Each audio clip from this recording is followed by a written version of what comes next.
Coming up, flying a Bonanza with 500 turboprop horses, picking the right headset, and honoring the best in flight instruction. AOPA Live this week begins in just a moment.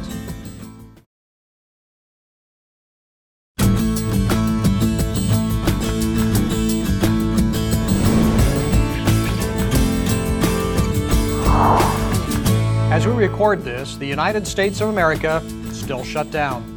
Many government workers are furloughed, others are working without pay, but we're still here for you. Thanks for choosing AOPA Live this week. I'm Tom Haynes. They say they have a deal in the Senate and maybe the House will go along, but as I'm talking to you right now, they're still speechifying on the Senate floor. Meanwhile, this week, many essential federal workers, including air traffic controllers, are working without a paycheck, and many other FAA activities are shut down. That means that people can't sell aircraft because the registry is closed. Small aviation businesses can't get STCs and TSOs to bring their products to market. And owners can't get things installed in their aircraft if it's going to require a sign-off from the FSDO. But while the craziness continues, AOPA and the other associations are coming up with real solutions. The FAA budget can be cut without hurting the industry. Last week at Summit, AOPA President Mark Baker outlined some of our cost-saving ideas. We know costs have to come down. Everybody knows that. We also know that some of the cuts make more sense than others. We've already identified about $150 million in potential savings. We think we can come up with at least $500 million of annual savings. One place we can probably save is flight service. In fact, we've been down this road before. A decade ago, flight services were provided entirely by the FAA. They cost more than $550 million a year. That was about $15 per pilot contact. In 2005, Lockheed started operating those services. And today, flight services cost $188 million a year.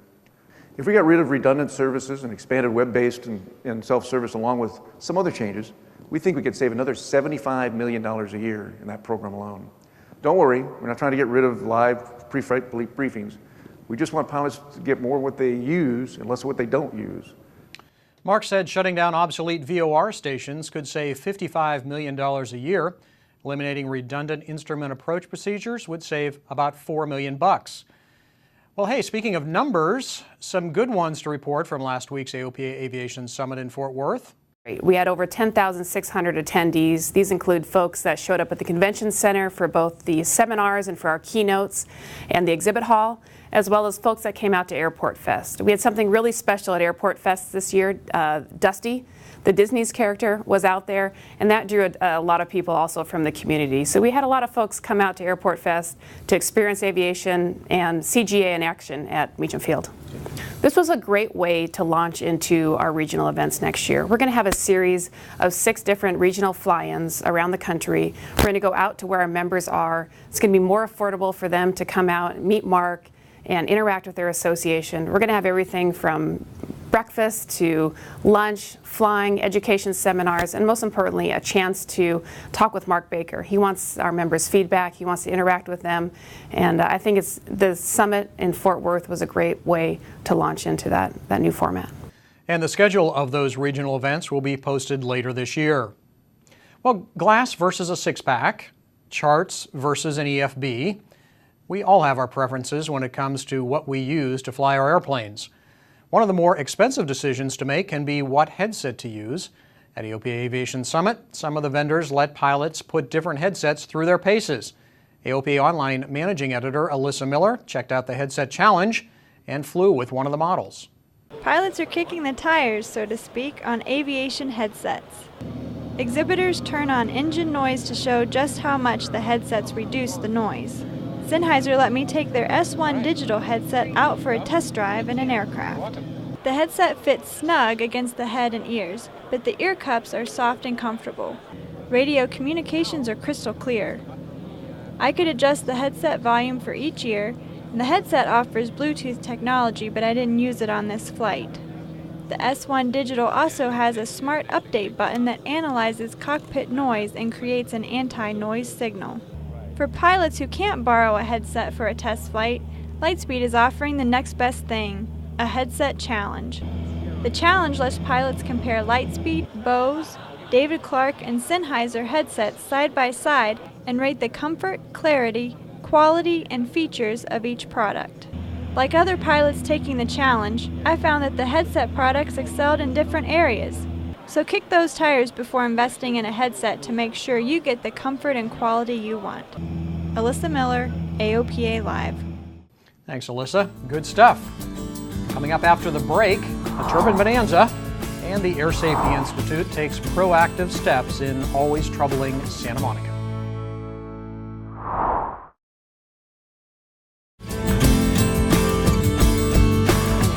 Welcome back to AOPA Live this week.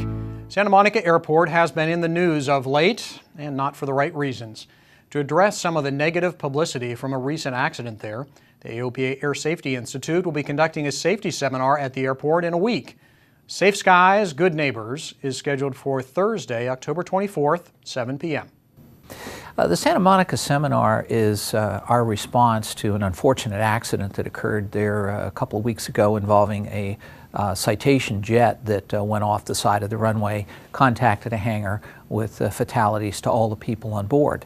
And this is something that we will periodically do, particularly with high-profile accidents, to remind the pilot community of some of the basics that come into flying. And we will discuss the factual information that we have on the accident. We don't get into probable cause or anything like that because the NTSB still has to complete its investigation. I think anytime you have an incident of this nature, obviously the public is interested. It's no surprise that the Santa Monica Airport has people who would like to see the airport closed, and so there's a natural tendency to say, well, you know, this is a major issue, let's do something about it. We agree it's a major issue. As to how you approach it, I think is certainly the basis for the discussion. Well, the seminar is open to anyone, so the primary audience is going to be pilots, but we do invite the media, and if the local community wants to attend, we're certainly glad to have them so that they can hear the type of information that we provide. But there's another gathering in California this weekend. The California Pilots Association is presenting California Dreamin at the San Luis Jet Center. That's at the San Luis Obispo Airport. Things kick off this Friday evening. We decided to start with a Friday evening soiree.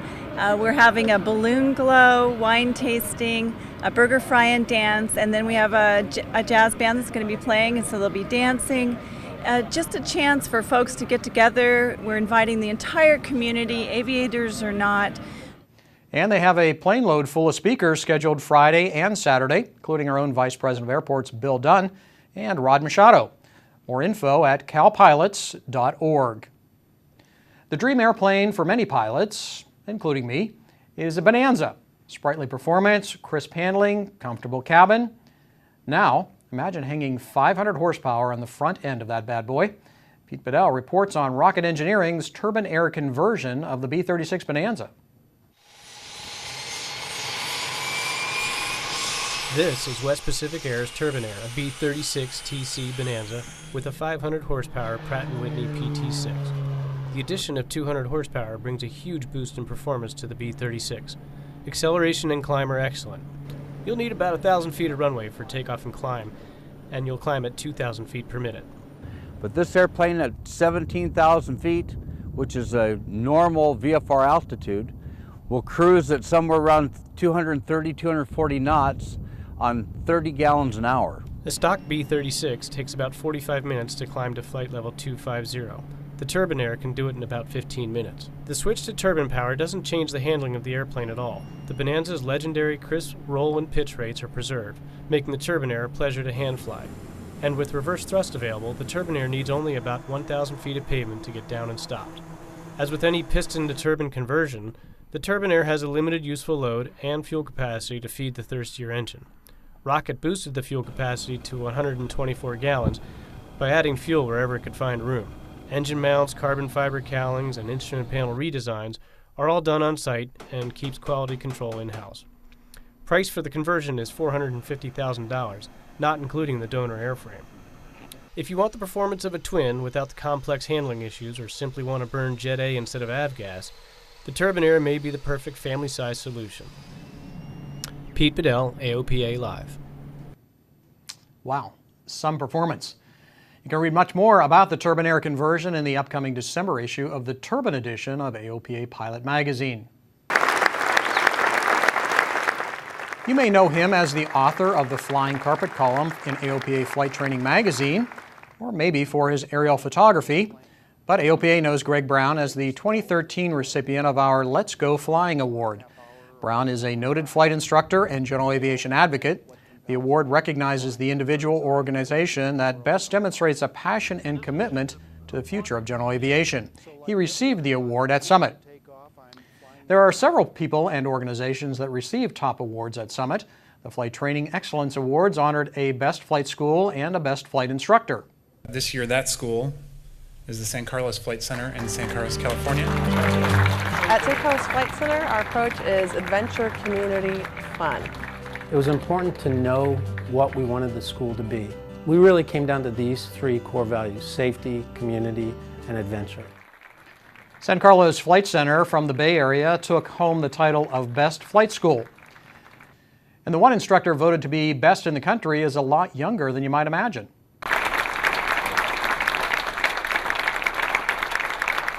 Connor Dancy is the Assistant Chief Instructor for Aviation Adventures in Leesburg, Virginia. He was named the best CFI in the country by his students, and we'd agree with that. We have videos about both Connor and San Carlos Flight Center on AOPAlive.org. Just search for Best CFI and Best Flight School. Congrats to them all. Special congratulations to Connor. He left Summit early to go to his wedding 2 days later. But hey, everybody makes a mistake once in a while, right? If you missed any of our coverage from Summit, never fear. We have 3 programs from Fort Worth ready to watch whenever you are. Just head to AOPA.org/thisweek. Next week, we're on the road again. We'll be coming to you from the National Business Aviation Association meeting in Las Vegas. Till then, I'm Tom Haynes. Thanks for making us a part of your week.